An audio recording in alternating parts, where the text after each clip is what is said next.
Bienvenidas y bienvenidos al Auditorio Jorge Carpizo de la Coordinación de Humanidades. Por su seguridad, estas son las medidas preventivas que deberá adoptar en caso de presentarse una contingencia. El recinto cuenta con 3 salidas de emergencia, una ubicada en la entrada del auditorio, otra del lado izquierdo del estrado y una más del lado derecho a la mitad del recinto. Identifique la ruta de evacuación, las zonas de menor riesgo y los puntos de reunión que se encuentran en el área de terraza y en el estacionamiento de la Coordinación de Humanidades. Mantenga despejadas las escaleras y la salida de emergencia del recinto. En caso de activarse la alerta sísmica, conserve la calma y siga las instrucciones del personal brigadista. En caso de incendio, mantenga la calma y evacúe el recinto siguiendo las instrucciones de los brigadistas. Si requiere atención especial, indíquelo al integrante de la brigada del recinto. En caso de evacuación, diríjase a los puntos de reunión de manera ordenada y siguiendo las indicaciones del personal. Gracias.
Buenas tardes. Muchas gracias por asistir a esta segunda cátedra de estudiantes del posgrado en filosofía. Yo soy Edgar González, el coordinador del posgrado, y bueno, pues estamos muy contentos de que estén aquí, de su entusiasmo y de tener con nosotros a la profesora Catherine Malabou, una muy reconocida especialista, filósofa francesa, que trabaja, bueno, pues temas muy amplios, muy interesantes y que hoy nos va a hablar sobre la libertad en los tiempos del nihilismo. Esta es la primera de tres pláticas que va a haber. Va a haber dos sesiones más, digamos, para un público académico como hoy y el viernes. Y mañana en el MUAC también va a haber una conferencia que se va a adaptar un poco más al público en general, pero que por supuesto va a estar también dirigida para todos y todas ustedes.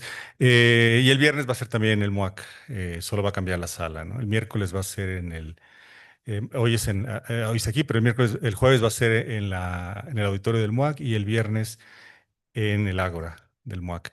Y bueno, la cátedra tiene como objetivo acercar a los y las estudiantes del posgrado en filosofía al trabajo de especialistas en el área, líderes a nivel mundial, como la doctora Malabou, y también fomentar el desarrollo de la comunidad filosófica del posgrado, la interacción entre los estudiantes, las estudiantes y las tutoras con esos especialistas.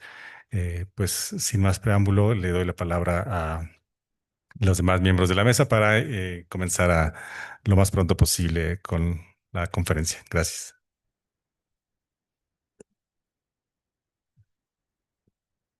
Muchas gracias, Edgar.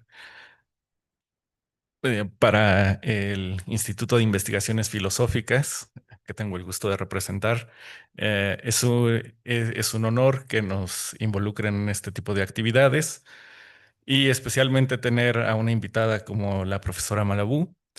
Estamos seguros de que será una serie de charlas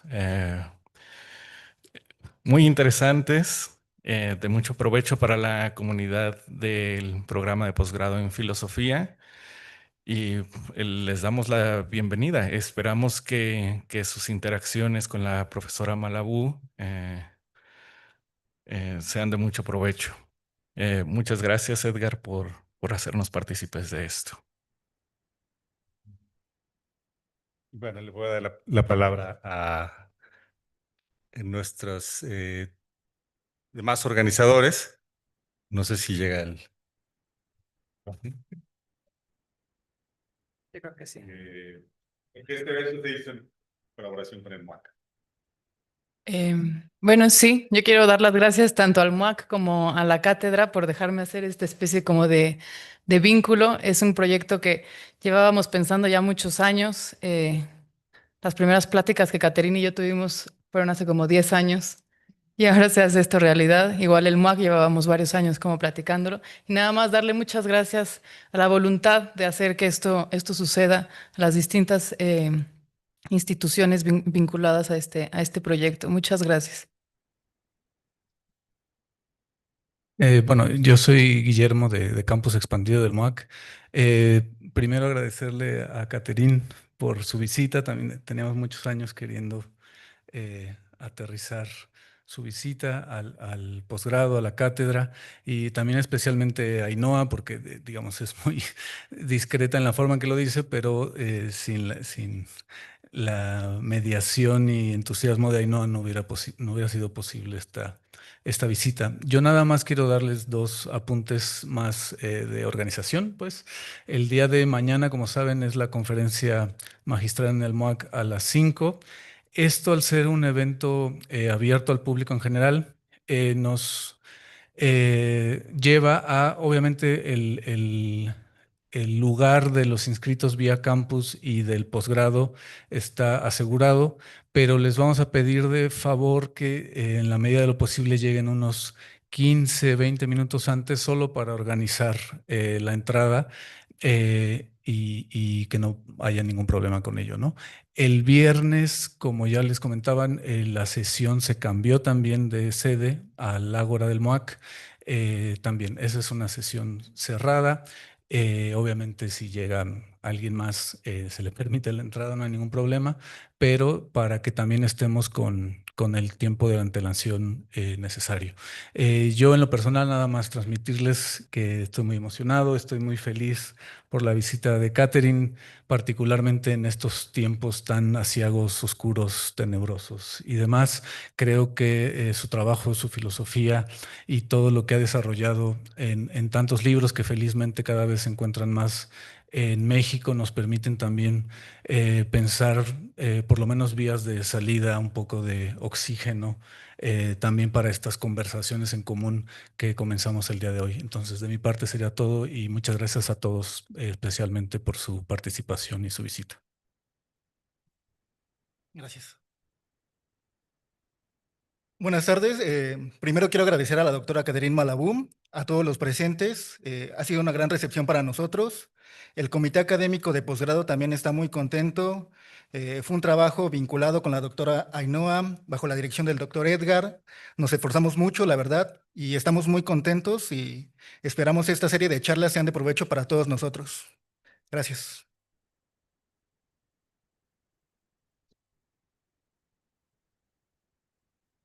Luis, ¿quieres? Claro. Ay, no sé si se sirve. O sea,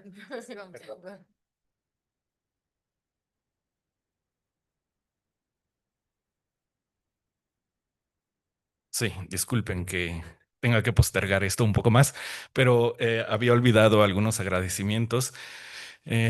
Como saben, ya se mencionó, hubo cambios de sede, entonces yo agradezco en particular el trabajo que desde la Secretaría Académica del Instituto, Fernanda Iraí, se hicieron para gestionar este espacio y agradezco a la Coordinación de Humanidades que nos haya apoyado para alojarnos aquí hoy. Creo que es un muy buen recinto. No era el que estaba originalmente planeado, pero es un muy, muy buen recinto para esta ocasión. Entonces, gracias a las personas que hicieron posible, ustedes y también a quienes nos albergan hoy. Muchas gracias, pues comenzamos.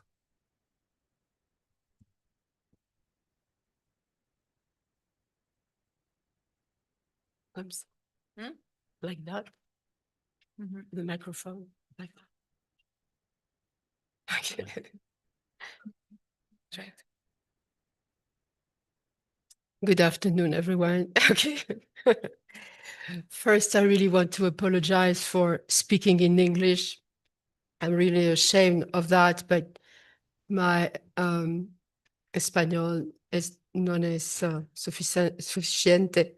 And maybe it will be more fluent in the Q&A because I can understand most of it. So I hope we can talk more in Spanish.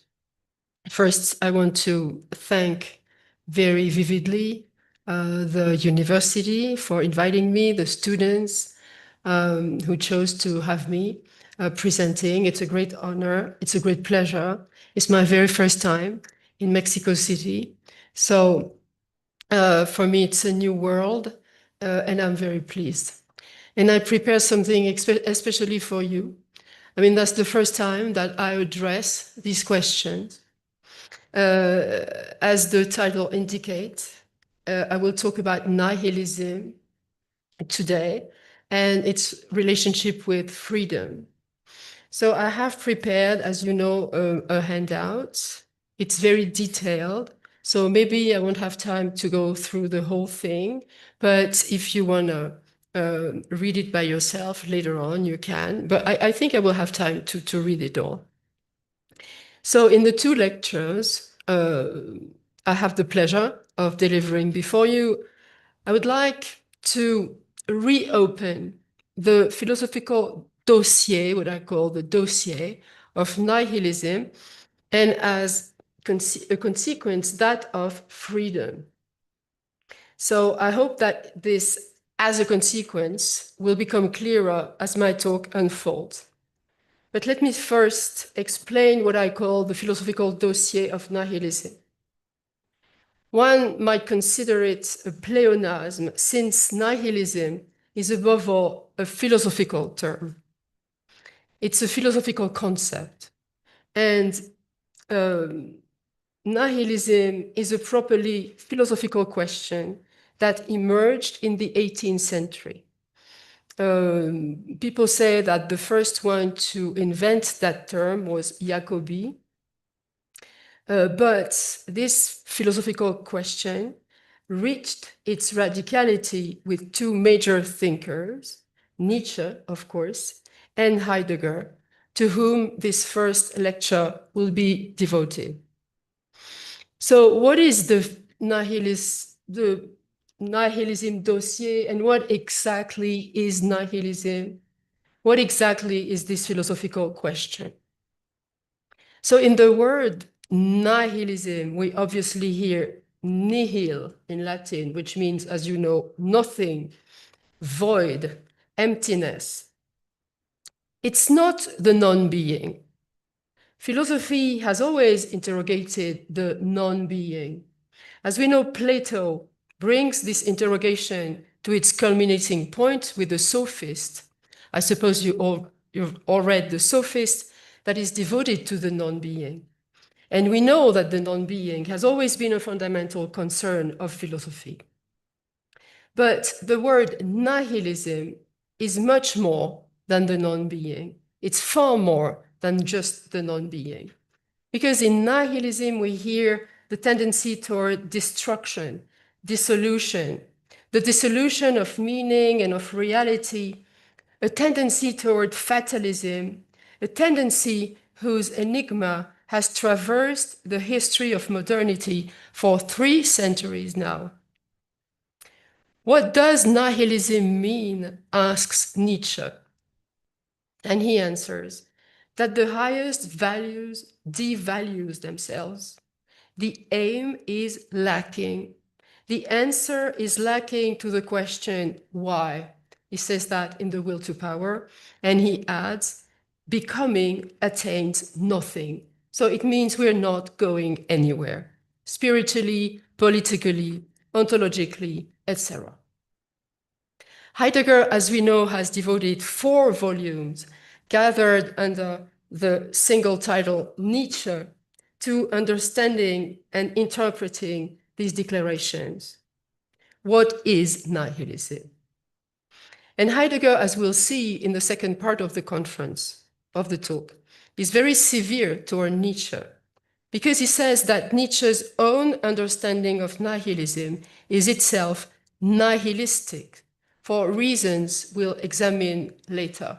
So my talk will be divided in 2, more or less. First, Nietzsche, then Heidegger, who develops an even more radical critique of Nietzsche and goes even further in the exploration of nihilism. This doesn't mean that Heidegger is not admiring Nietzsche. On the contrary, Heidegger thinks that Nietzsche is one of the greatest thinkers, one of the greatest philosophers. And why? It's because, and this is what I want to discuss with you today, it's because Heidegger thinks that Nietzsche has identified nihilism as the destiny of Western culture and the Judeo-Christian heritage. That's why Nietzsche speaks most of the time of European nihilism. It doesn't only say nihilism, but European nihilism. And this is what I call the philosophical dossier of nihilism, that Nietzsche and Heidegger has seen nihilism as what Heidegger calls a destinal phenomenon. Destinal is the translation of Geschichtlich in German, that is destiny. Nihilism is a destiny. Destiny of what? Of the West, the destiny of European culture and Western culture.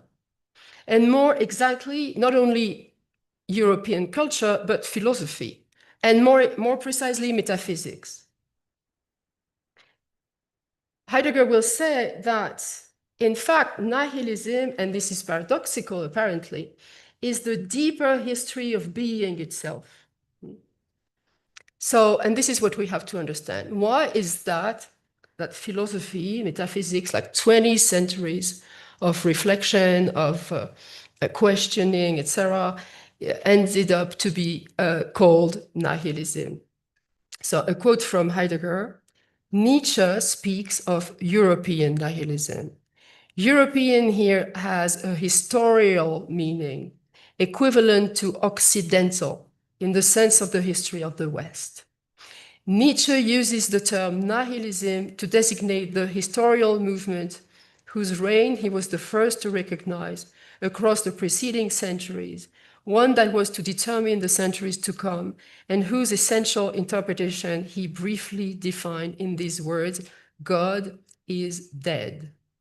And Heidegger adds, metaphysics is the authentic nihilism.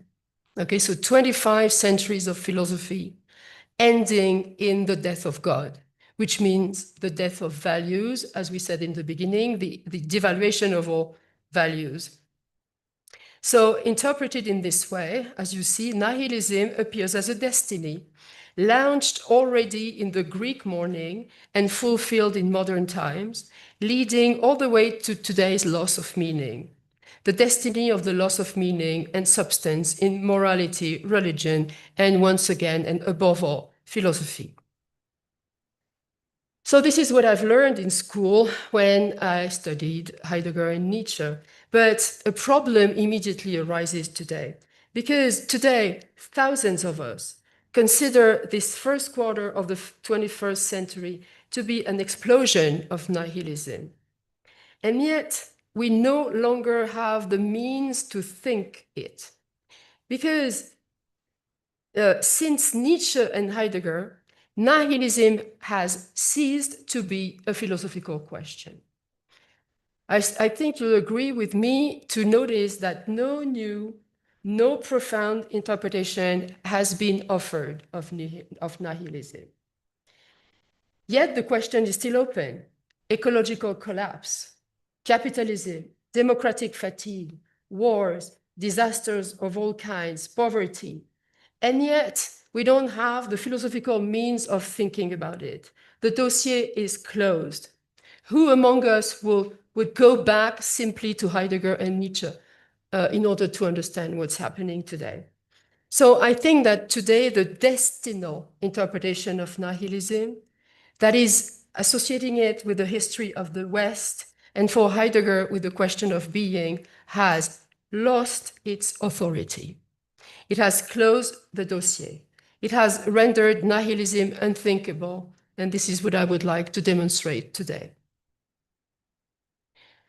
Reopening this dossier is necessary, but it requires a rupture with the motive of destiny for two reasons. First, because Nietzsche and Heidegger remain centered on the West and on Europe. Who can still speak of the West today? What does that mean?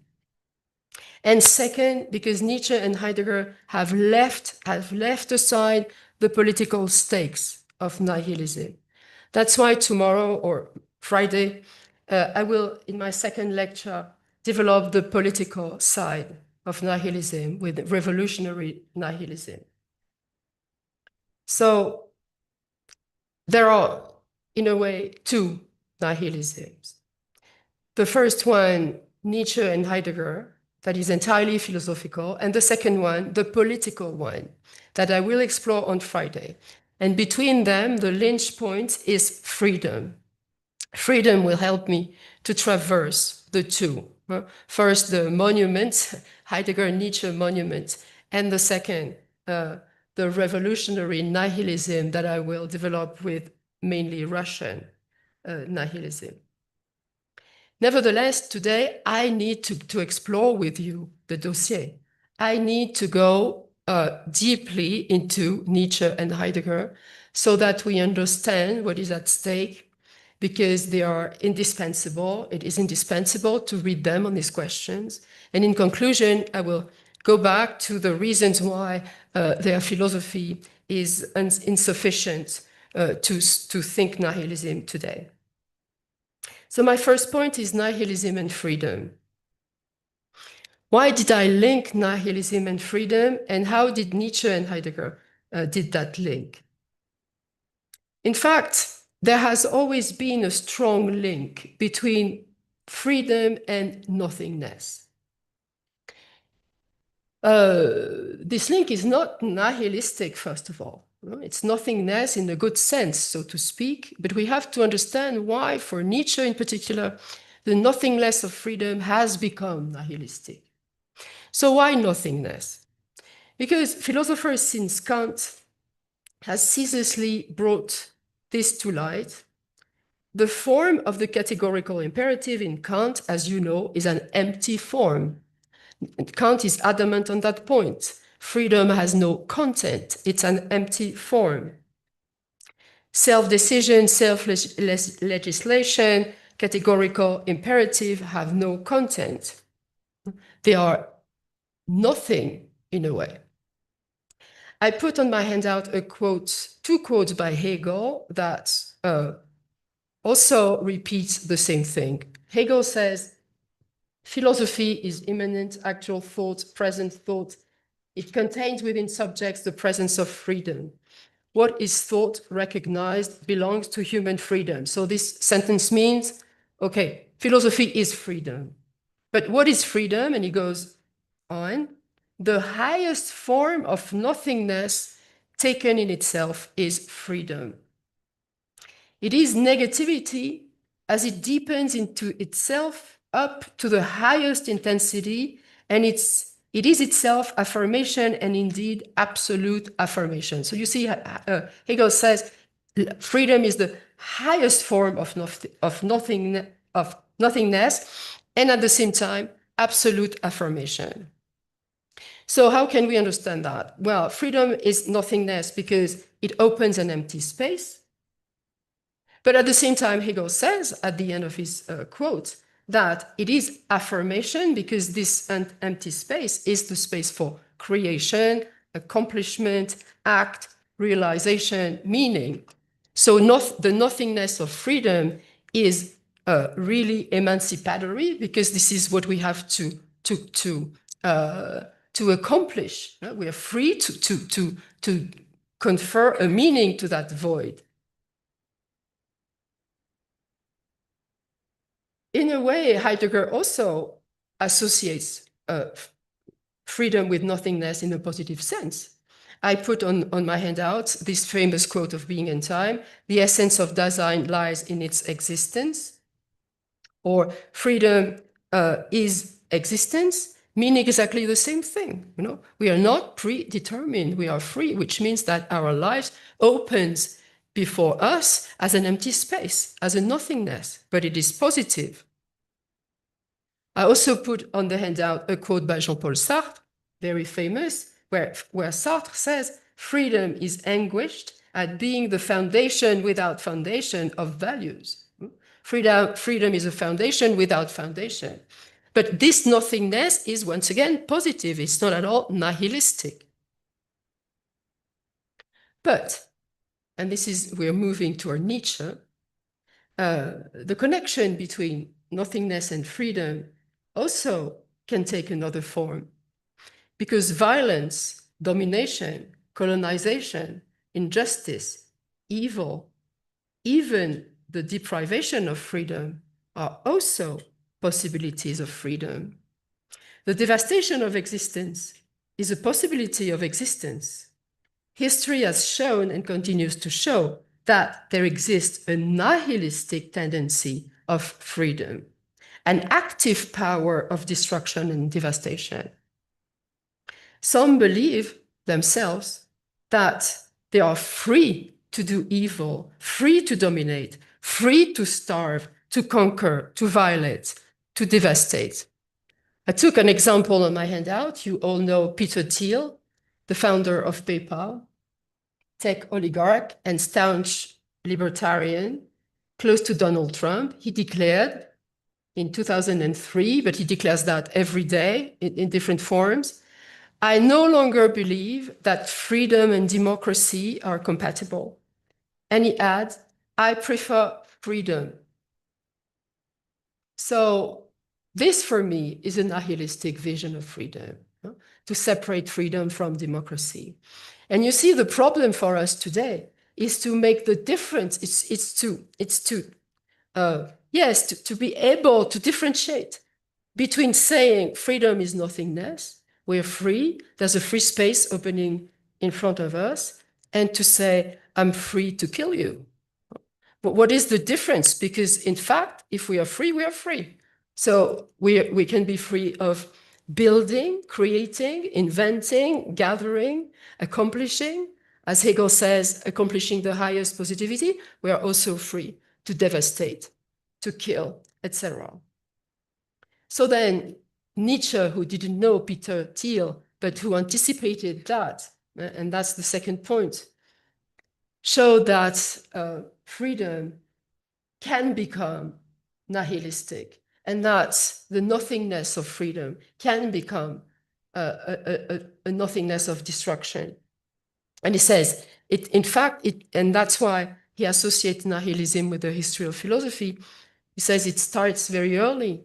In fact, the philosophical definitions of freedom are already a little bit nihilistic. Let's return to Kant, for example. In Beyond Good and Evil, Nietzsche comments on Kant's categorical imperative. Because he says the categorical imperative is just another way of imposing the law on us and make us obedient. I read from Beyond Good and Evil.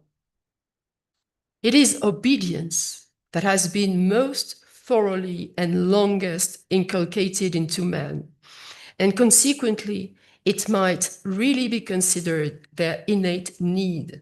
On this account, a philosopher should not wonder if, in view of the long past of mankind, he occasionally comes across the will to obey as the will to power. For one who commands is always also one who obeys. Finally, we have got to the point where a philosopher, because he necessarily commands, also necessarily obeys.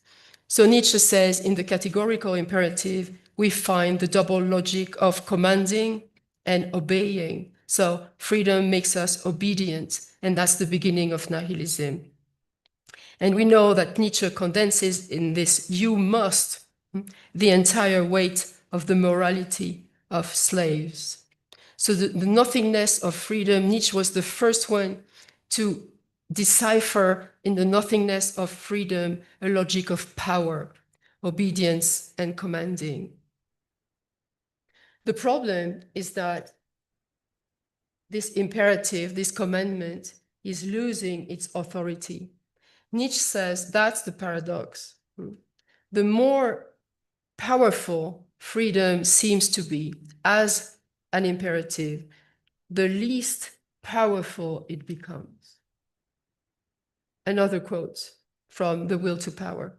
This means what in Christianity, in morality since late antiquity, in philosophy since Plato, had been established as realities and as binding, determining laws, loses its validity, its character of being binding, hence its strength of obliging and its creative force. Okay? So not only Nietzsche interprets the imperative as a logic of power, but also he shows that in the same movement, this logic of power is losing power. The moral law is empty, and it has a double meaning. Again, first, as I said, it's positive. The second one is negative. It's empty. It's a power that loses power. And you find an echo of that in Giorgio Agamben's Homo Sacer, when Agamben comments on Kant's moral law, and he says, the moral law is, I quote, being in force without significance, which is a very interesting sentence, being in force without significance. By this phrase, Agamben indicates a situation in which, I quote again from Homo Sacer, the law is valid precisely insofar as it commands nothing and has become unrealizable.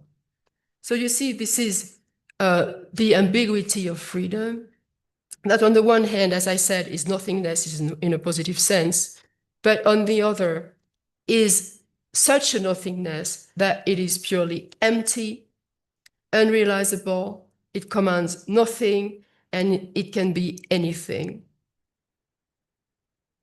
That's why for Nietzsche, as he says, the highest values devalue themselves, and freedom is one of them.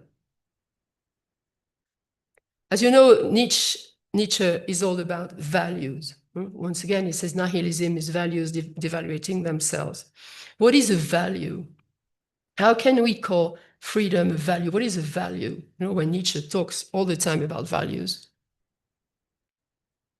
A value, he says, is a perspective.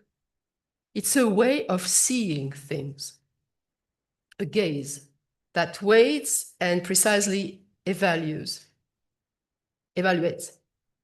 And Heidegger says, freedom cannot be for us a good unless freedom as such had already been a value. So what is a perspective? What is a value? A perspective is a point of view that we have on something. In that sense, it is always particular.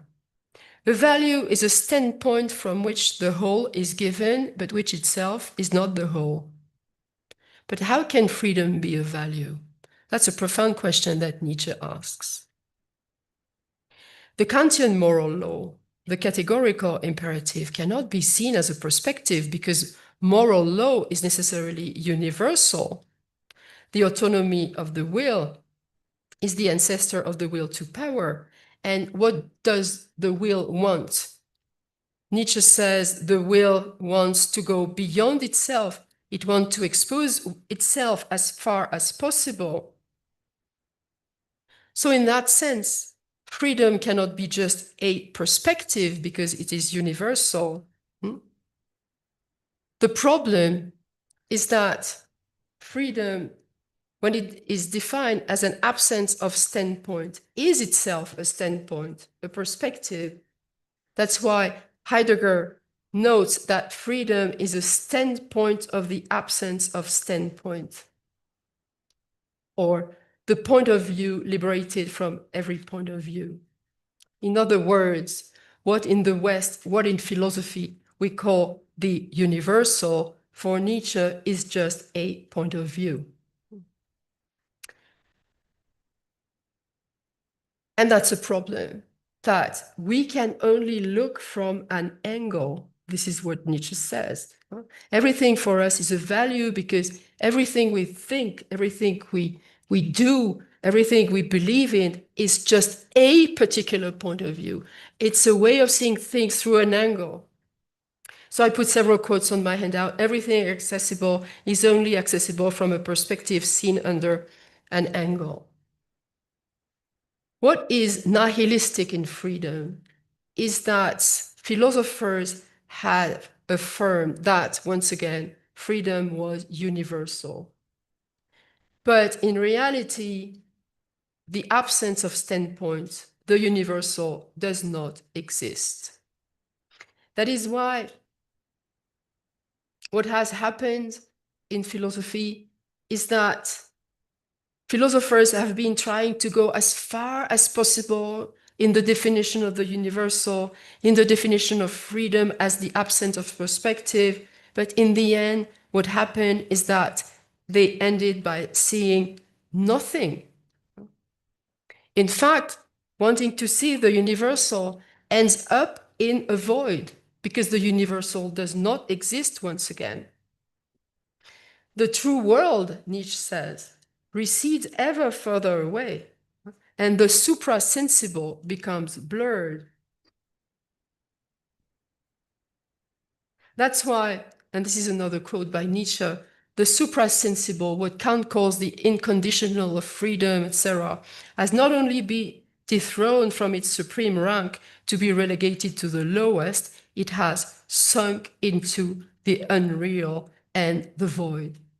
Another quote, every effort, every realization every undertaking and every action, every going forward, every becoming aims at nothing, attains nothing, all effort seems without value. So you see that Nietzsche operates a total reversal from the positive notion of nothingness. Freedom is open, it's an opening, we are not predetermined. Total reversal between that kind of nothingness that is positive and promising to a nothingness of emptiness, which means that, in fact, this nothingness of freedom has never existed.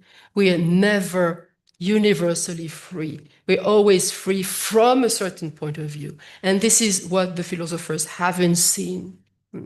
Freedom as a universal value that all people should share does not exist. Freedom is something that, of course, exists, but has to be conquered from where we are, from the point where we are. And if it's true that if we read the philosophers like Hegel, Kant, etc., this is not what they say. They say that anyone from anywhere in the world is free, but Nietzsche is right. That doesn't mean anything. Okay, and that's why freedom becomes nihilistic. And this is a story, Nietzsche says, that has run from Plato up to Schopenhauer. It's not only Kant. Kant is perhaps the most significant because of the categorical imperative, but it was already true in Plato, and this is what he explains in The Twilight of the Idols. The passage entitled, it's in the handout, How the True World Finally Became a Fable. The fable is that something like the supersensible exists. The supersensible, that is something that is over our world. This kind of universality that we are all supposed to reach when we think. For Nietzsche, this is a fable. And you also understand why, for Nietzsche, this is European nihilism, because once again, he associates this devaluation of freedom, he associates it to the history of philosophy. I quote Heidegger commenting on this passage. With this fourth paragraph on Plato, is fixed historically the form of Platonism in which, following the philosophy of Kant, Platonism renounces itself. The form of Platonism realized by Kantian philosophy. The suprasensible is now a postulate of practical reason, but outside of all experience and all demonstration. It is claimed as necessarily subsisting in order to safeguard a sufficient reason for the legislation of reason. It's a difficult sentence, but it means that, in fact, there's a solidarity between all philosophers, again, from Plato to Kant to all that follows, Schopenhauer, etc., which is that, okay, freedom, which is indissociable from humanity, is to be reached in the unconditional, in the universal, the suprasensible. But of course, this is a failure because today nobody is free. And why that? It's because the era has to be, has been to believe that everyone was free and that once again, freedom was universal. Nobody ever explained that once again, freedom is just the point of departure of where we are in that particular place. That's why, in fact, these values were meant to be devalued because they were a fable. And this fable, once again, is associated by Nietzsche to the West. Another quote from The Will to Power, the categories of end, unity, being, by means of which we have inserted a value into the world, are now withdrawn. And from this point on, the world appears without value. The world appears without value. And he concludes, a nihilist is a man who judges that the world as it is should not exist, and that the world as it is should be, and the world as it should be does not exist. a man for whom life has no meaning and all is in vain. So nihilism is not only the failure of the definition of philosophical freedom, it is also the hatred and the resentment that we all feel because of that. The resentment that we feel toward our incapacity to be free, because our concept of freedom is a fable. So it's a double thing, nihilism. It's a philosophical failure, and it's a psychological state of mind, like resentment, hatred, etc. This is the destiny, Nietzsche says again, of our entire European civilization, which has been moving for a long time already in a tormenting suspense, leading to a catastrophe. This is the catastrophe. Nihilism is a catastrophe. We have plenty of proofs of this catastrophe today, these catastrophes of freedom. I was thinking also of Elon Musk, what he calls freedom of speech, what he calls free speech. When he said, you remember when he transformed Twitter into X, free speech is the bedrock of a functioning democracy. But what he calls free speech, as you know, has nothing to do with freedom. But this is an example of how something that was supposed to be so noble, so important, like the categorical imperative, the moral law, etc., ends up by being nothing. This is nihilism. So there's a long quote by Heidegger on the handout. I let you read it. It's beautiful, about the tendency we have to always want to, the tendency we have to look for the universal, the suprasensible, always further, further, further, and of course, we just end up in the void. My third point. There are only 4. As you know, Nietzsche thinks that we can reverse nihilism. This is what he calls the transvaluation of nihilism.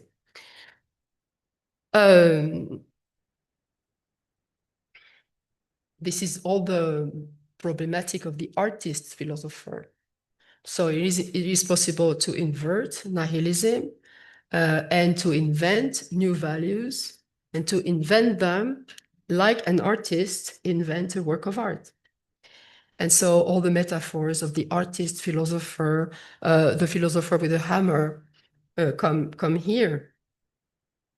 Because how to explain that failure of freedom? I mean, the philosophical definition of freedom. Why did we fail? Why did it end up in such a catastrophe? It's because, once again, we thought we could go beyond the points of view, beyond the perspectives. This is the error. Because what the will wants, Nietzsche explains, is not at all the universal. On the contrary, what it wants is the intensification of the points of view. We don't want the unity of the world. On the contrary, we want the world as a multiplicity. So we don't want to annihilate the points of view, but to multiply them. And the artist is the one who always creates new points of view from where they are. This is what creation is: intensification, not unification.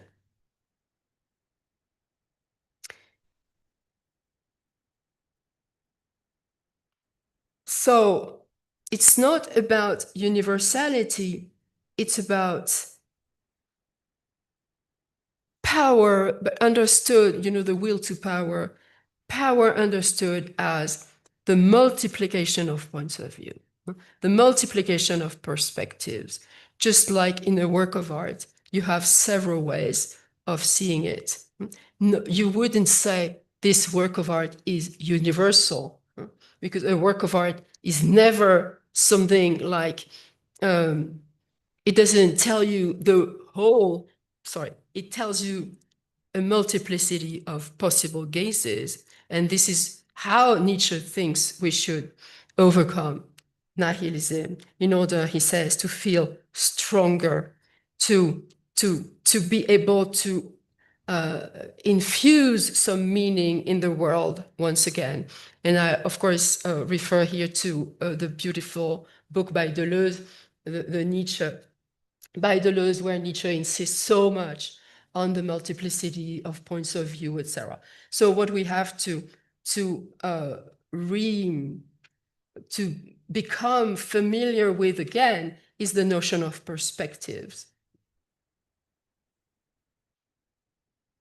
So now I want to end up with Heidegger and explain to you why, as I said, Heidegger is a bit critical of that. And in the, once again, in the next lecture, I will criticize both.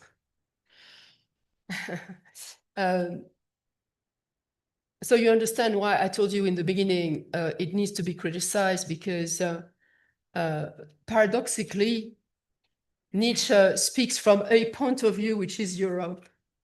And so I think that is not the right point of view. I agree with him that we have to defend the perspectives and the points of view, but not to say that Europe is the only point of view from where everything starts. And Heidegger is, of course, even worse. But indispensable. So in his final volume of Nietzsche, Heidegger, as I said, makes this striking, very shocking declaration that Nietzsche's conception of nihilism is itself nihilistic. I quote, "The Nietzschean concept of nihilism is in itself a nihilistic concept. In spite of all his insight, Nietzsche does not succeed in recognizing the essence of nihilism." So that's what I want to explain now. Nietzsche does not succeed in recognizing the essence of nihilism. At the same time, as I said also, Heidegger is very, very, he admires Nietzsche very well. This is not a critique, really. This is an adjustment. This is a dialogue. Why is he acknowledging the importance of Nietzsche? Precisely because Nietzsche said something important about essence. So on the one hand, Heidegger says Nietzsche didn't go far enough into the essence of nihilism, but at the same time, he got close to it and said something very important about this notion of essence in Philosophie, Idea, Ousia, something very important. In philosophy, we're used to think that an essence is permanent and immutable. Nietzsche, on the contrary, because of his thinking that values can devaluate themselves, thinks that an essence, on the contrary, can change. So let me read these two passages by Heidegger that are, in my view, very important. The principle of the immutability of essence, and subsequently also of the essence of truth, is logically true, but not metaphysically true. Seen from the particular cases of multiple true propositions, the essence of the true in that in which several cases coincide. That in which several cases coincide must be the one and the same. But it does not at all follow from it that this essence cannot itself be changeable within itself. So a very complicated passage, but fundamental, that yes, it's true that in philosophy we think that the essence is fixed, it's the one and the same, but philosophers have never been able to see something very important, that in reality, an essence can be changeable within itself. And he adds, the identification of essence with the character of generality as a consequence of essence, though valid only in a conditional way, would not be fatal in itself if for centuries it had not blocked the way to a decisive question. So, the vision of the essence as something fixed, according to Heidegger, has blocked the way to a decisive question, and Nietzsche has seen this question. This question is that essence, ousia idea, is changeable within itself. This is what I call the concept of plasticity. Nietzsche has discovered the plasticity of essence. This is why he criticizes Plato.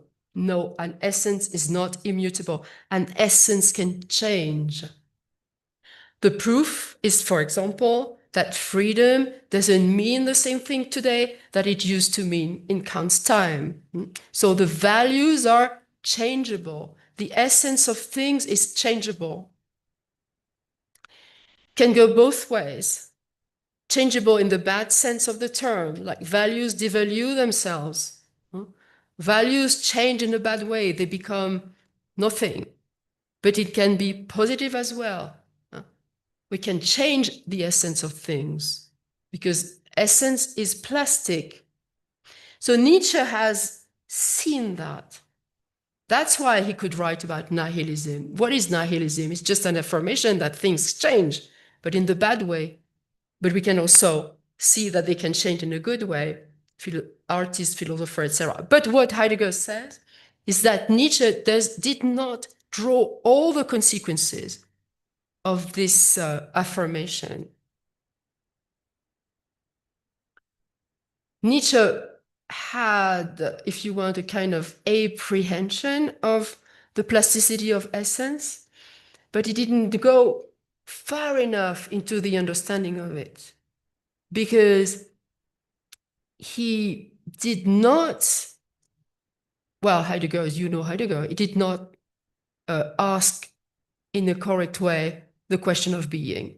What is being? What is an essence? And as you know, Heidegger affirms the need to go back to being. If we want to understand what nihilism is, we need to understand what being is. And Nietzsche didn't go far enough into that question. The plasticity of essence, the mutability of essence has a deep ontological meaning that has to do, according to Heidegger, with a history of being. Nietzsche once again saw the plasticity of essence, but he was not able to situate its true origin. He staged the mutability of values, announced the possibility of their reversal, but without further questioning what they signified ontologically. What is plasticity? What is the ontological plasticity? What is the changeable dimension of things? Why does the real change? It's very simple in reality. Why is reality changing all the time? It can be a simple, thing. Okay, things change. But Heidegger says behind the simplicity of that, for example, my mood changes every 5 minutes. The weather changes every 5 minutes. But behind that, Heidegger says, lies a very profound ontological truth, which is that reality is changeable, meaning that being is changeable, the essence is changeable. And this is what we have to unveil, Heidegger says. In order to understand what nihilism is, we need to understand why reality changes.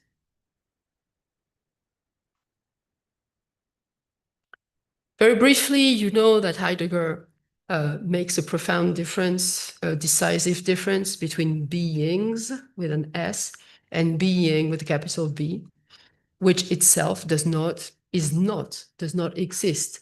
The being of beings is itself not a being, which Heidegger interprets as concealment. Something in the real remains concealed, remains hidden. being remains hidden. It refuses itself, Heidegger says. It withdraws. And that is, for Heidegger, the authentic nihilism. I quote, "The essence of authentic nihilism is being itself in its remaining lacking, a concealment that is itself concealed." So this is very difficult. This is the heart of Heidegger's thinking.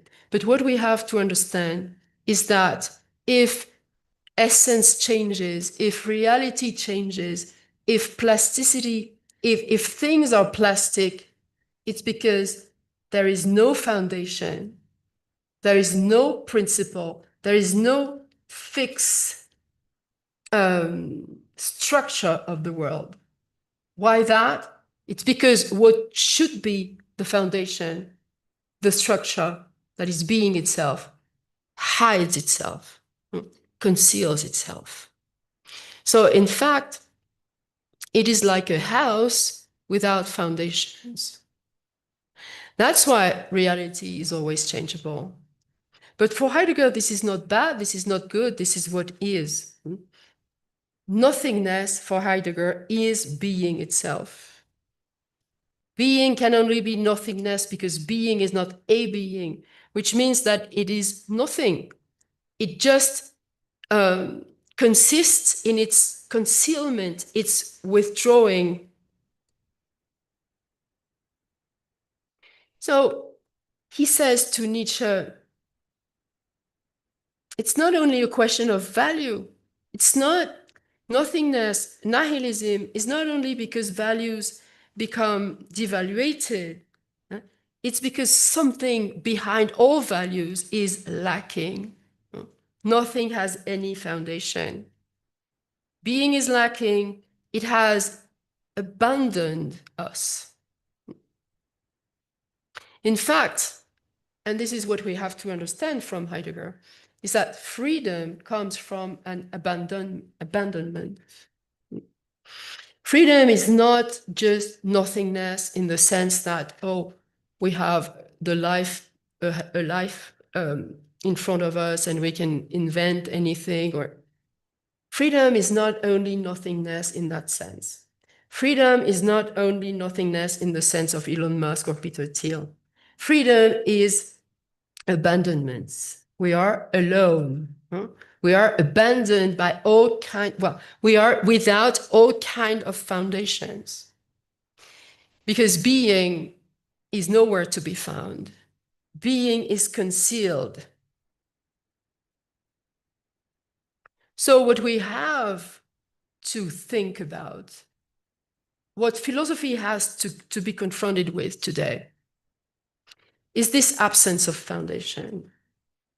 And the only way to counter nihilism is to know how to deal with the plastic essence of things without ever looking for something stable behind them.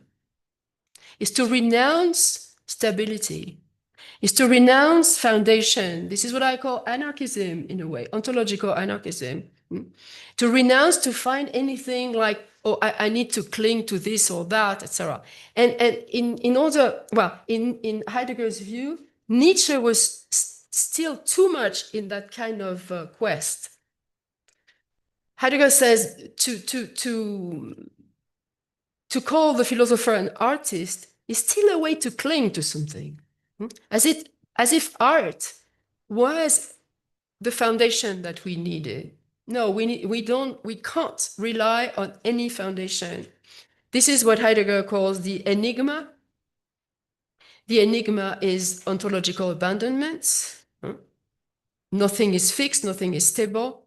But this is also what he calls the promise. So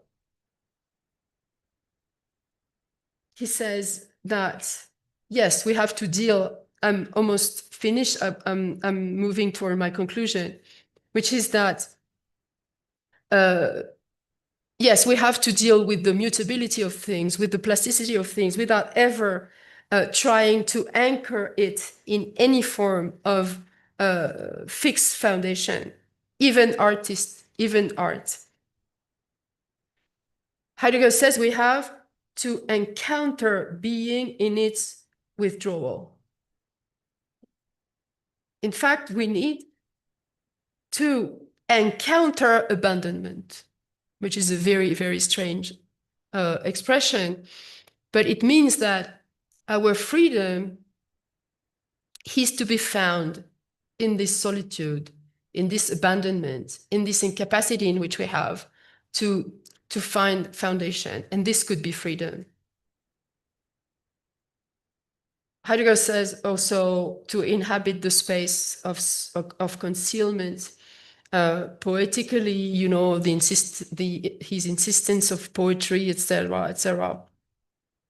But what we have what is interesting in that, and still very important for me, is this idea that the plasticity of things is the only reality, and that there is nothing behind, and that we can do. I mean, if something is still to be done, is to try to inhabit this plasticity without ever trying to anchor it in a fixed structure. So now I want to conclude because, as I said in the beginning, these 2 points of view, like Nietzsche and Heidegger, identify, both of them, what is happening today with nihilism, with the history of the West. For them, nihilism, for both of them, clearly, nihilism means Europe and the West. And this is, I think, what we have to break with. As beautiful as it is, as interesting as it is, I think it's too limiting. First of all, we lose freedom. Because if freedom coincides with the withdrawal of being, then freedom disappears as an autonomous question. And it's true that Heidegger himself, at the end of his life, abandoned the question of freedom and says, there's only one question, it's the question of being. I want to quote on that something very interesting written by Jean-Luc Nancy in his book on freedom. So it's in the handout, on the handout. Since Heidegger, philosophy has no longer thematically envisaged freedom, not at least as its guiding theme, except in historical studies.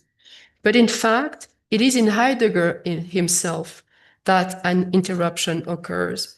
Freedom was no longer thematized by him after having been placed in a position or at a rank at least comparable to those conferred upon by Spinoza, Kant, Schelling, or Hegel, namely as the fundamental question of philosophy, in which even the question of being has its roots, will remain dependent upon this interruption.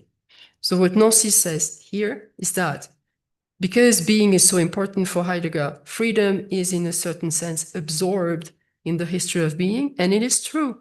I don't know if you agree with me, but nihilism has disappeared as a philosophical question, but freedom as well. Who today is proposing a new concept of freedom? So, you know, something with Nietzsche and Heidegger has been closed.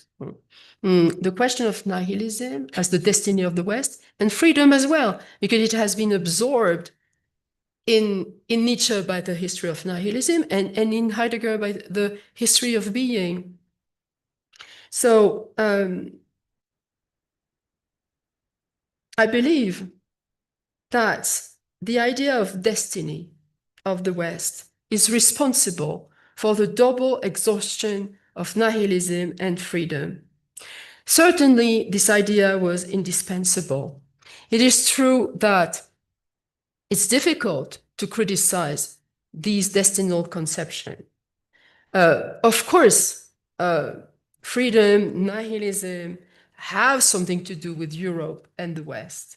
Things don't happen by chance, and it is true that people like the actual nihilists like Musk, Trump, all these people, they are from the West.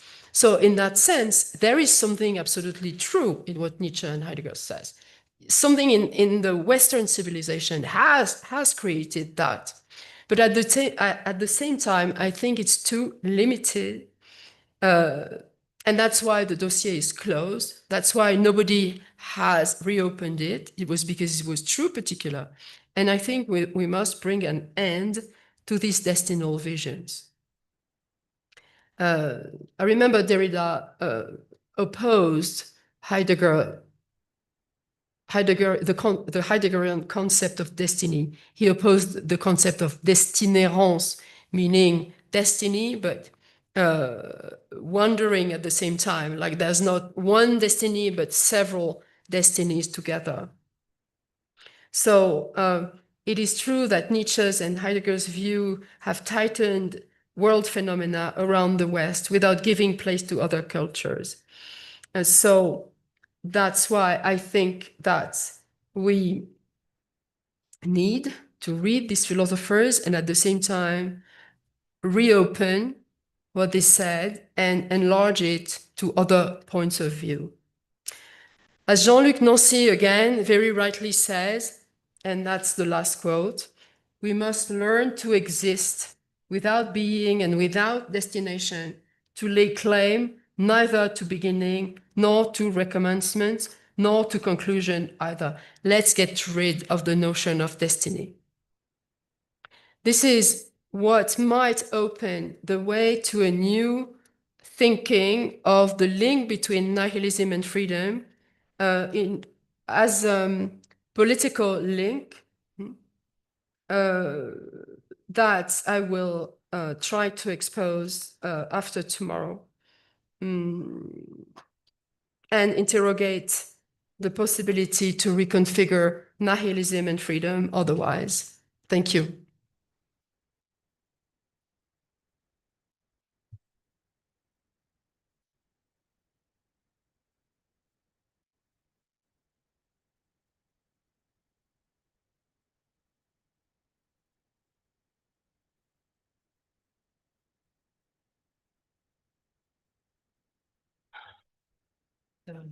He's the mother, and I'm going to translate. Sure.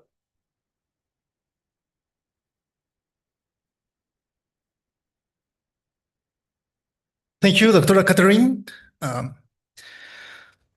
Vamos a abrir un espacio para preguntas.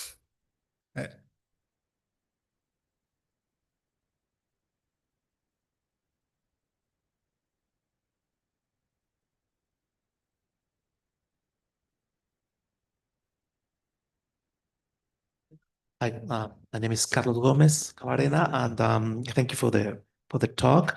It's super interesting, the approach that you had, which is ontological. And I just wanted to ask you two things, a commentary and a question. My first commentary is, it is not by a chance that you are talking about destinal conception of the Western destiny when Trump and those people that you just quote talk about manifest destiny in the are talking about manifest destiny. Manifest destiny. Yes, as a way of as an ideology of appropriating Greenland or Gulf of Mexico and those kind of things. That's my commentary. But my question is more in terms of your reading of Nietzsche. Because, for example, in Alenka Subancic, there's another way of tackling a critique of this postmodern reading of Nietzsche, which is the relativistic one. But she does that with between Alain Badiou and Jacques Lacan. But my question is, how do you conceive your reading of Nietzsche, not in terms of postmodern reading or relativistic reading of Nietzsche? That's my question. Excuse me, what is the last sentence? How do you, if you agree or not on the postmodern reading of Nietzsche when you are talking about intensification of the point of view? What is the difference between your position and the relativistic and postmodern reading of Nietzsche, which is the 90s way to approach Nietzsche? In other words, when you're talking about intensification of points of view, is this position not a relativistic one? That's my question. Okay. Yes, thank you very much. It is true that as soon as we talk about plasticity of things, multiplicity of points of view, intensification of points of view, of course, the question is relativism. I mean, everything is equal, nothing has value, a point of view is equal to another one, so there is no truth, there is no, of course. So what Nietzsche says is that in reality, relativism has always been hidden behind universalism. First of all, that relativism is an invention of philosophers in order to defend their point of view. Like we are thinkers of the universal, and we are against relativism. Look at the bad sophists. They are the relativists. We are the true ones. But Nietzsche says, look at what Descartes says. When Descartes says human certainty is the only truth, this is relativism. So in fact, relativism is an invention of universalism. It doesn't exist, in fact. It's an invention of universalism. Nietzsche says the intensification of points of view is not relativism. Think, for example, it was about at the same time, the invention of abstract art. Look at Cubism, for example. You have a space made of different spaces and perspectives on the same thing. A cube open into its different faces. Is it relativist? No. No. Relativism is an invention of universalism.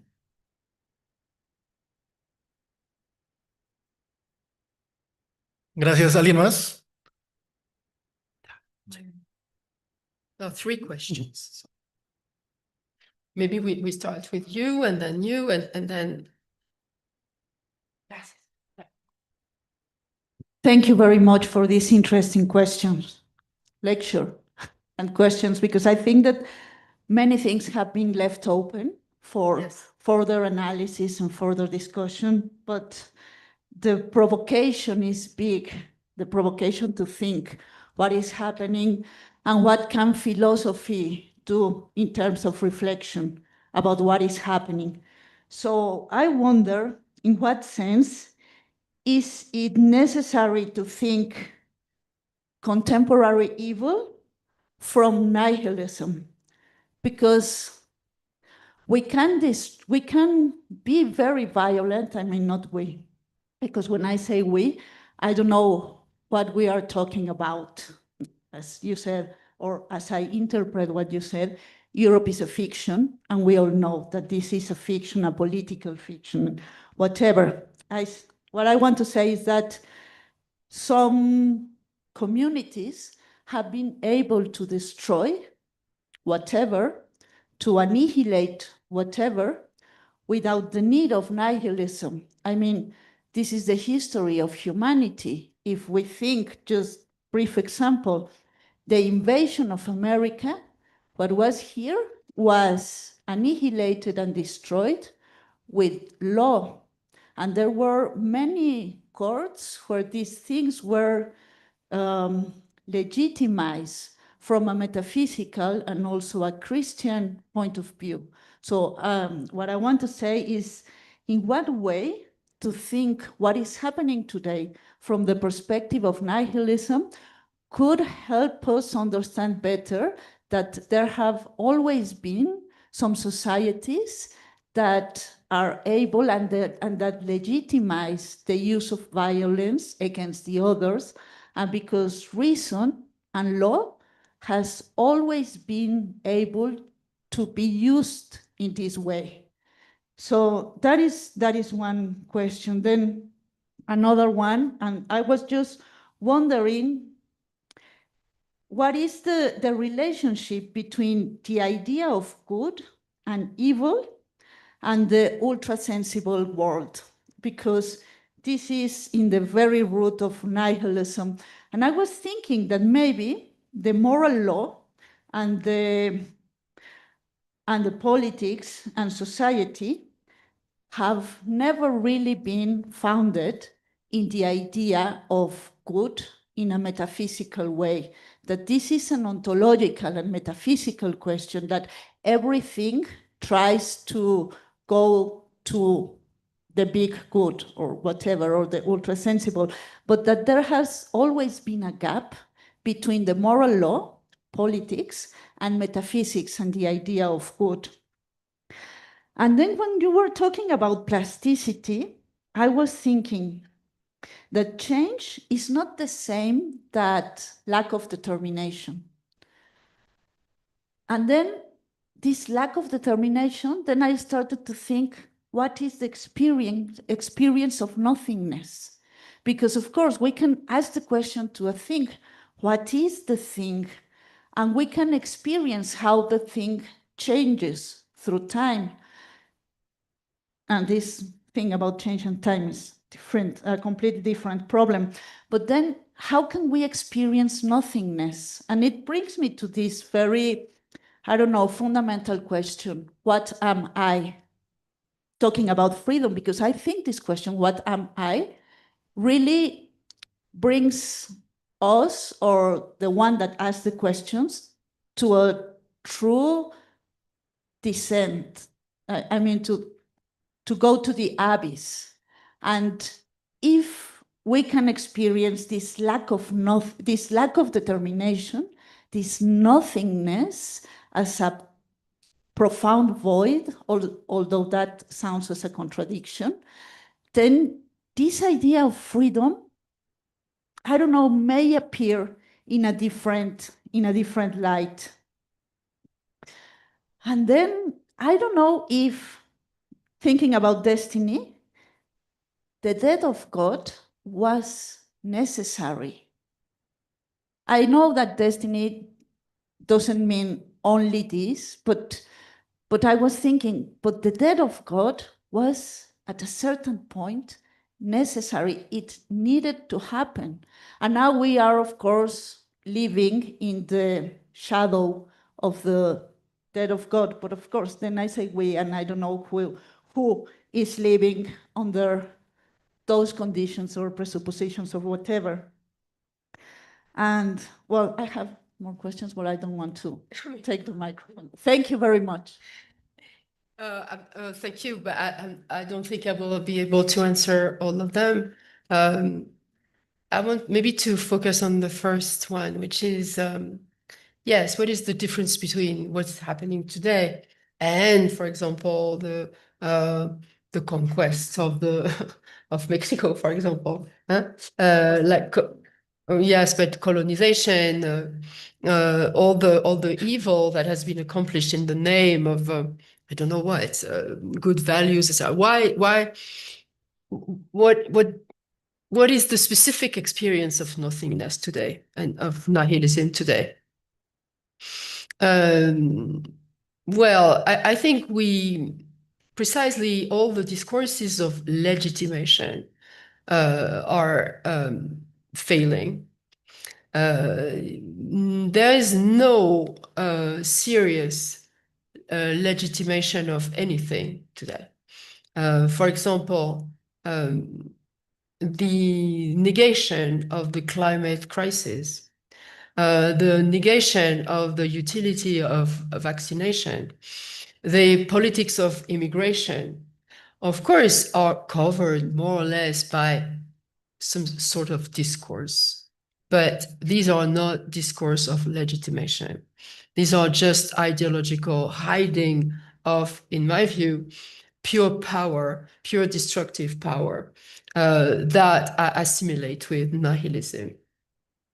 Because this is not a discourse of conquest. This is not a discourse of progress. This is not a discourse of the benefits of humanity. That were the values used by conquistadores in their time. Today, what appears clearly is that political decisions made by that kind of people are not legitimate. They are pure violence. The discourses, what Lyotard called big narratives. We have no narratives anymore. And this is pure authoritarianism. So that seems to me to be the proof of nihilism. And it's even worse than the death of God. The death of God in Nietzsche, you were right, it was necessary. In a certain sense, the death of God was emancipatory. Marx came from that, you know, the end of religion, the supersession of religion and of belief was emancipatory. Today, I mean, the death of God would be a good news compared to what is going on. You know? So I think we are in an unleashing of nihilism that is even worse than the one Nietzsche was announcing. But I'm sorry because I lost the train of thoughts you were developing. I think that was another. Yeah. Por favor. Gracias, doctora María Antonia. Thank you. Thank you for your conference. Okay.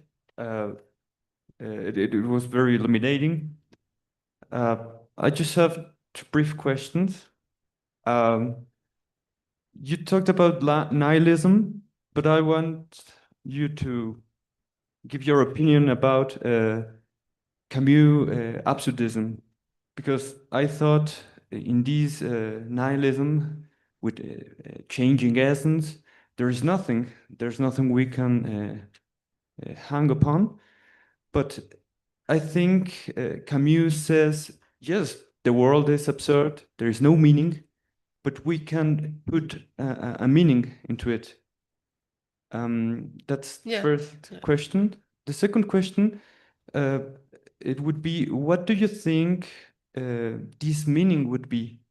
Because I think we put meaning on everything, but there are better meanings and worse meanings. For example, humanity is it is a good meaning, but war, violence is they're bad meanings. But what do you think of this interpretation? What would you say about this putting meaning into the world? Thank you very much. No, thank you. It's true that my vision of nihilism is, well, the one I developed today is very limited because there are several nihilisms, in particular that of Camus and Sioran and these people. There are many forms of nihilism, and one of them is absurdism, which was Camus' interpretation. So I'm not very interested in it, to be honest, because I think the Sisyphean myth, you know, the rock that falls down and you have to push it again above. It's interesting, of course, it's very interesting. Nihilism understood as the repetition of the same that never opens to anything but itself. It's interesting, but to me, this is not what I call the plasticity of things, because the plasticity of things can also have something to do with repetition, but it also opens to transformations. And the second thing I would like to say is that, again, the plasticity of things implies that we should not try to find a meaning, you know, that is to anchor in any kind of foundations. If you absolutely want to find a meaning in something, it will be a failure, you know. So I think Camus, in my view, is too prisoner of this like vision of absurdity as pure repetition. And in order to counter that, how can we introduce meaning? You know, to me, well, it's interesting, but it's not my thing. It's not the way in which I see the problem.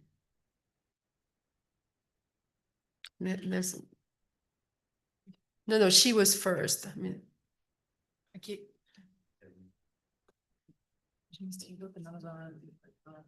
No, entonces, unas tres más. Okay, thanks. I would like to know more about your idea of the parameters maybe that we can use to create this new concept of freedom that's based in, like, I mean, this respect for these different points of view. Like that's aware that we need to, I mean, that we are like finite beings that that are in a specific place in a specific time. And that question is linked with a question about judgment, like which would be the parameters of moral judgment in this case, because we know that like the parameters that we are used to study, Kant's parameters and such parameters does not longer suffice. And I think this is also linked with the question about like which, what determines that this lack of foundations goes like the good way, for example, or the bad way. I mean, that's a very easy way to say it, but like what determines that that we take this creative point of view or this very destructive point of view. I just would like to hear your So I think all the questions are related. In fact, your question, Carlos, and your question, and also yours, which is, of course, that if everything is a matter of point of view, because we are all somewhere, and that the notion of universal is very challengeable. So what is a good judgment? What is a bad judgment? These are very legitimate questions. I mean, of course. So precisely this is where politics enters the scene, which is that the only answer is responsibility. We are responsible for the point of view we defend. So what is the criterion? Because of course the notion of criterion is indispensable. I would never say, oh, everything is a matter of point of view, so you can go this way or that way. Of course not. And as you know, critical means decision, means responsibility. So for me, the plasticity is a critical economy, which is that we are responsible for the perspective we defend. What is the criterion? The criterion is the possible. What is the way that I'm following, opening possibilities? And opening, well, the opening of the possible means the opening of the possible of a world for where I am, from where I am, and the people around me. It seems to me that what you call the bad judgment is to make things impossible. That is to reserve to reserve life to only a few. To become the sovereign of the point of view. So for me, responsibility is what am I doing? Is what I do? Is it opening or is it closing? Is it allowing for a community to exist? Is it guaranteeing this community the possibility to breathe? Or on the contrary, is it closing? Is it just about me? Is it just about my caste, about my class? Yeah. So, yes. Thanks. Bueno, debido a cuestiones de tiempo, vamos a limitar las preguntas solamente a 3, por favor. Why only 3? We have 20 minutes. Oh. Okay, so Okay. That's too bad. Allá atrás, por favor. ¿En serio? Creo que sí. Hi, Catherine. I'm Bertalicia. And we've been in corresponding. Yes.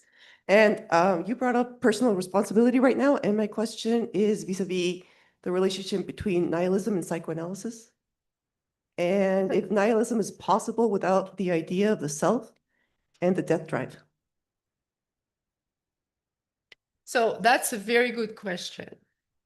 So I won't answer on nihilism and psychoanalysis in general because it's too, but is the death drive a nihilistic concept? I don't think so.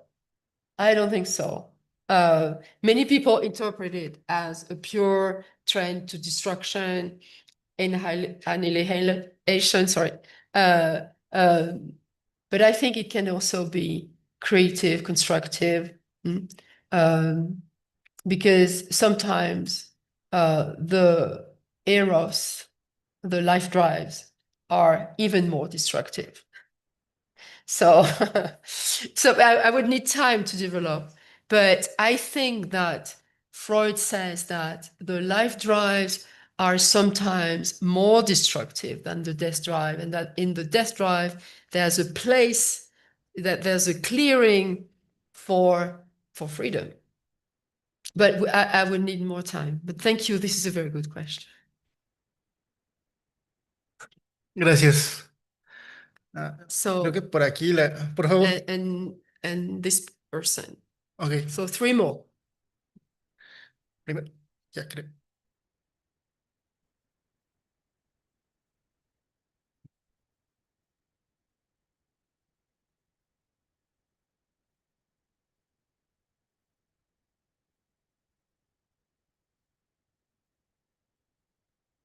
Thank you. Well, hi, and it's a pleasure to be here with you all. I will try to be as brief as possible. So my question goes around freedom, because you said it's an empty form, and also that unpronounceable word in German that it's related to destiny. So it had me thinking, if freedom by itself, it means nothing, and nothing also leads us to some kind of destiny, I believe then freedom is some kind of an anchor word. But I will say that's in English, because in Spanish I will think it more like hope, which is esperanza. That can be also espera, wait. So in some kind of way, liberty reach us, or we tend to think about it as a destiny, as a place to be, as a way to go. But if it's nothing, then my question is, do you think we have reached the limit of the essence of the word freedom, as if for some word that it's so empty, it seems to be full of many things? One of them is this capital language that many conquerors or entrepreneurs used to use to sell something, to give us something. So I don't know if we have, like I said, reached that limit of the plasticity of the word freedom, or if there is a way that we can start to think and to move in order to get into the essence of the word freedom, or if we should start thinking in some kind of neologism that inherits that essence. Well, I don't want to absorb anything with my concept of plasticity, but maybe that could be a synonym. I agree that freedom is an old word that is full of traps, and I tried to present some of them today. At the same time, if I want to reopen the dossier, as I said, it's because some very elementary meanings of freedom have been abandoned by philosophers. Very, very simply, the contrary to prison, the contrary to to oppression, the contrary to domination. All that, Heidegger and Nietzsche, another word. So I think that it's ambiguous what I think. On the contrary, yes, maybe we should find a synonym. And on the other hand, I think we should keep something from freedom in the sense that freedom very, very simply is perhaps just the opposite to domination, imprisonment, and oppression. And in that sense, I think it will never die, even if we need a new word for it. Thank you. Por aquí tenemos una pregunta, creo. Por favor.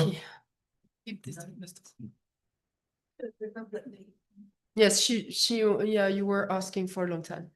Thank you so much. It was a beautiful and very interesting lecture, and I have many questions, but I'm not going to develop them or ask them. We'll have time, I hope, in the next couple of days. But I have to say that, so I found your notion of plasticity in your text of Changing Difference, and in specific in the Salamander, and it blew my mind.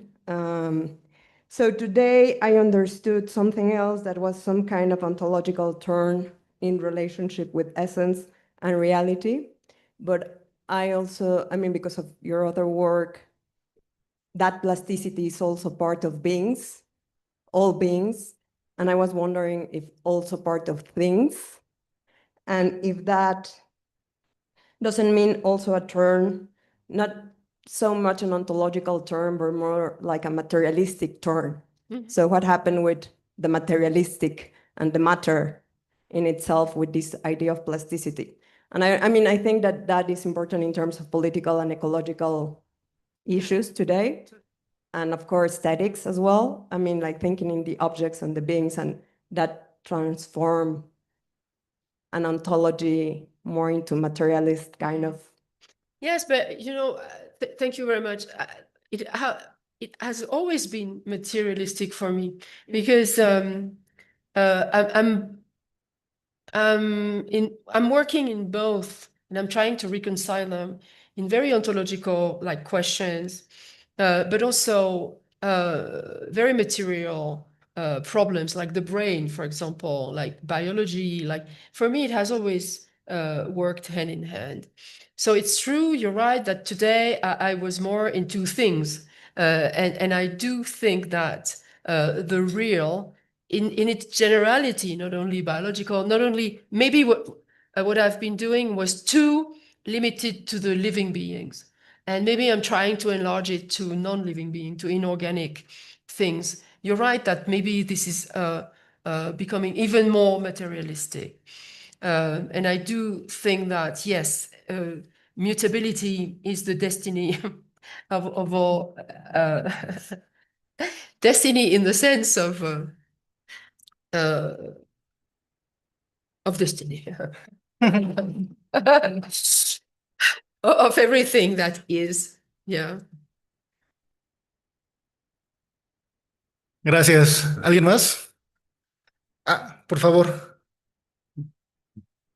Thank you.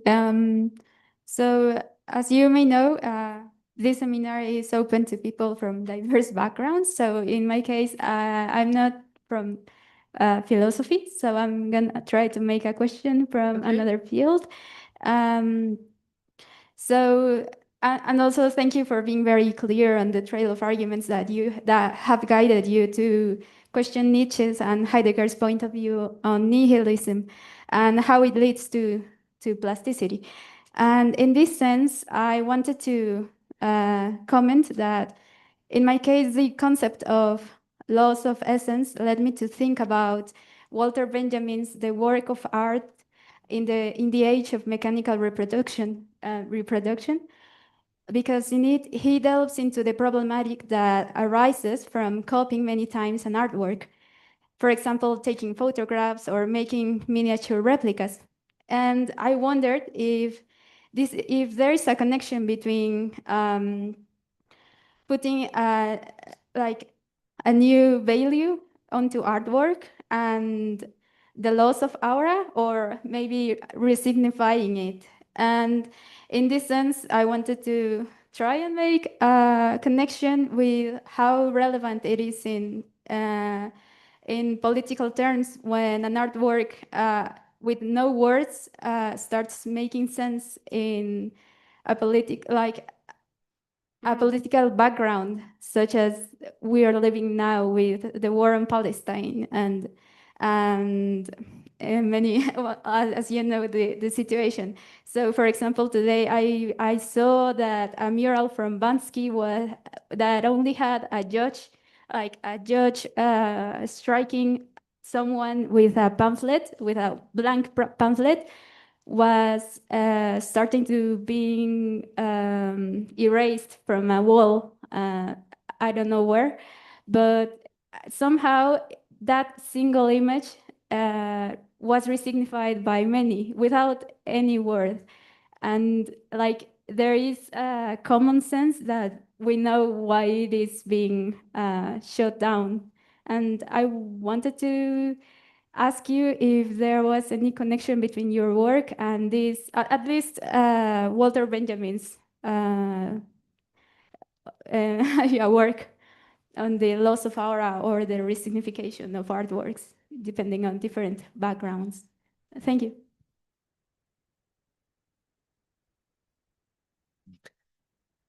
I'm not sure that the loss of aura in Benjamin has anything to do with nihilism. I think it has to do with technology and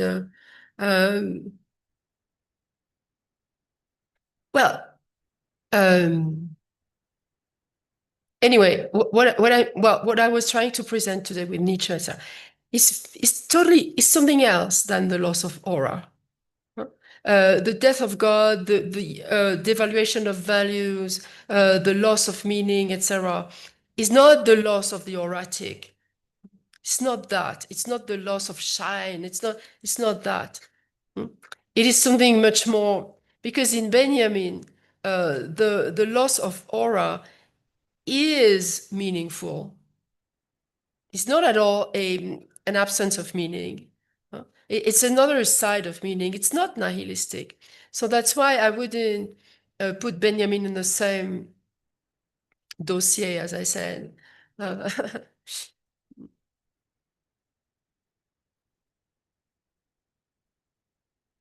think there's a question there. Yeah, he was asking for. Yes. One moment. Yeah. Yeah.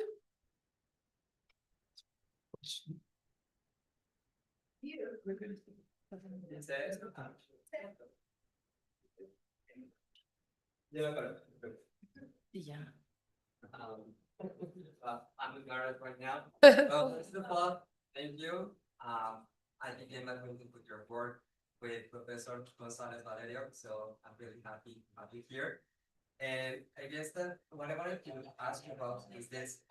Have you thought about nihilism and freedom through the lens of shame? Because the quotation of your field made me think about another concept going back to the Potter, which is shameless fascism. And by that, Jody Potter tries to describe like the situation in which politicians are trying to take away the rights of different kinds of people. And I guess that, I don't know, shame goes hand in hand with nihilism and in the way it's tied to freedom too. That's it. Thank you. So. No, this is very, very interesting. And this is something I haven't touched on today, which is that why are some people renouncing their own freedom? Because they are forced to. How they stop thinking of themselves as free being out of shame, insult, gender violence, of course. Yes, thank you. This is something I haven't touched on, but which is very important. Like, in fact, nihilism is a powerful weapon that, yes, prevents many of us, and I think perhaps all of us, from being affirmative with our freedom because of shame, because we are shy, because we don't dare, because we feel we are not authorized, we're not legitimate. So absolutely. Por allá atrás, por favor. Well, I'm not a philosopher, but I'll do my best. So I'm very drawn to this concept of plasticity. And when I listen to it, I just feel we're getting closer to Eastern philosophies or quantum mechanics. In the way I feel Western society has always been uncomfortable with nothingness, whereas Eastern philosophy has always been rooted in nothingness. And in this sense, or in this idea of if everything is plastic, everything is malleable, and everything is changing, and my question would be if there's any other destiny, sorry to say destiny, for not arriving to nihilistic societies in a way of we're getting like we're having meaning, or we're having possibility, then we're having impossibility, then we're having possibility again, right? We have like meaning, then loss of meaning, then meaning again. So I guess my question is, was there any time where nihilism was not like the only option in a way, you know, like if there's a malleability in things, then we're always gonna be like in this possibility and impossibility of values, of being, Yes. of freedom. No, you're right. And what Nietzsche explains that for centuries and centuries, that's the destiny of the West. Nihilism and malleability and what you call the balance between possibility and impossibility, you know, was hidden behind values. So for centuries, this malleability of things, this plasticity of things, have been covered by big values like universal conquest or whatever, you know, superiority. So what happened, because nihilism is a historical phenomenon, what happened at the end of the 18th century, but mostly the 19th century with Nietzsche, was that all of a sudden, and this is the meaning of God is dead, this wall just collapsed. And so what is hidden behind this wall, that is the mutability of things, came to the surface.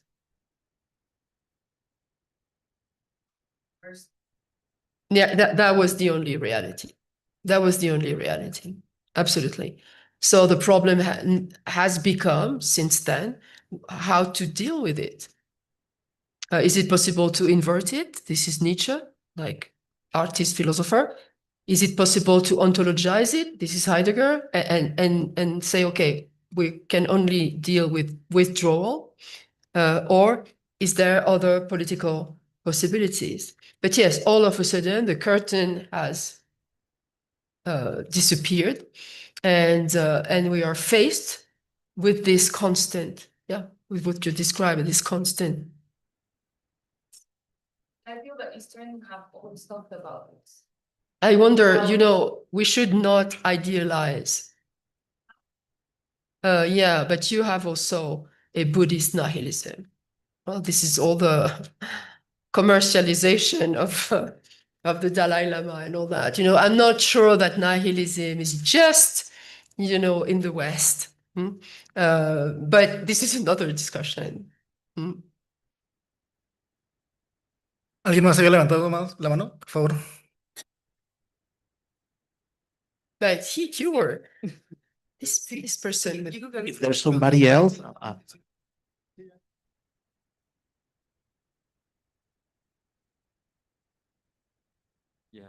Thank you very much, Catherine.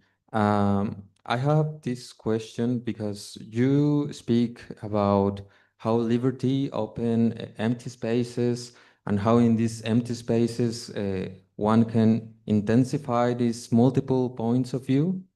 And I have this thinking of, okay, there is the responsibility against the other beings, but in this openness to the other, how can I find this another one?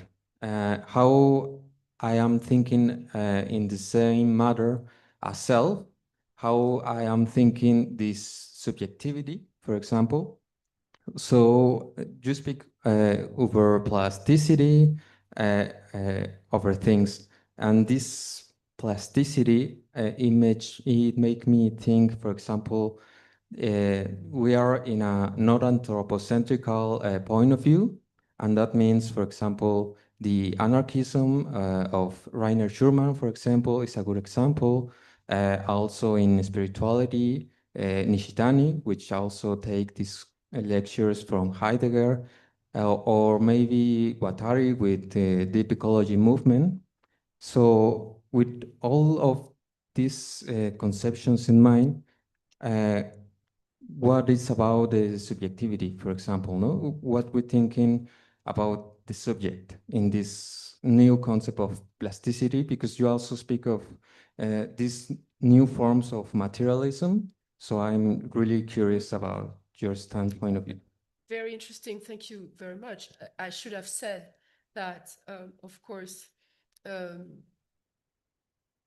when I said that relativism was an invention of universalism, it was linked with the concept of subject. Subjectivity is the main cause for nihilism.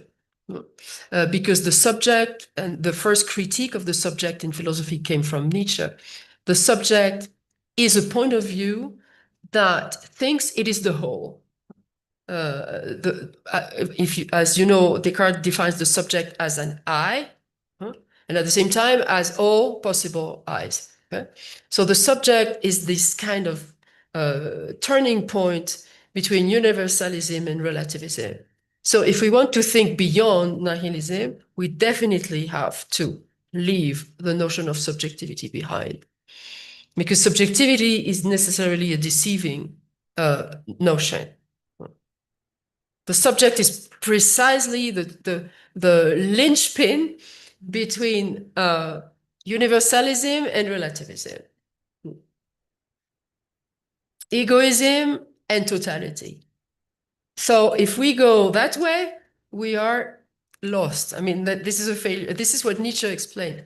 The notion of subjectivity has really to be left behind. And this is also what appears when the curtain collapses. Okay, thank you. And with this in mind, how, for example, neuroscience could think the subject, because plasticity, it also appears in this field, but I don't catch how are they linked. So neuroscience is not very encouraging because the brain is no one. You know, this book, Being No One, by Thomas Metzinger, is very interesting. Subjectivity or individuality is something that is constructed socially, but neurologically speaking, it doesn't exist. So this is not a good help because it's very interesting for that reason, that biologically the notion of subject does not exist. Perfect, thank you. Bueno, muchas gracias, doctora Malabun. Thank you very much for your questions.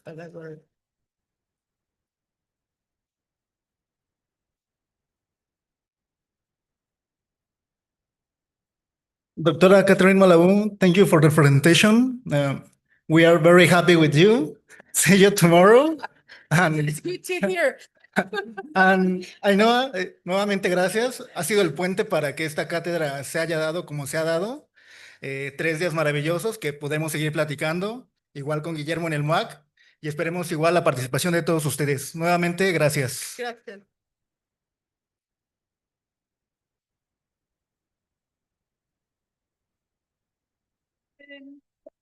It's you. It wasn't full.